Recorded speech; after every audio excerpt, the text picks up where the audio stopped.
Presidinolo, 53 years old na po ako.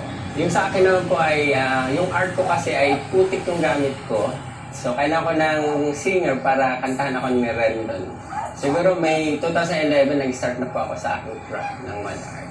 Ako po kasi ay mahilig sa art, so ang ginagamit ko po noon ay putik lang para sa aking obra. Kaya yun, nagagamit ko yun sa mga guesting, sa presentation, sa iba't ibang mga companies na nag-invite sa akin. Kami po ay inaalay po namin sa Tagalog, Quezon, yan lahat po na aming gagawin ngayon. At sa pamilya namin siyempre.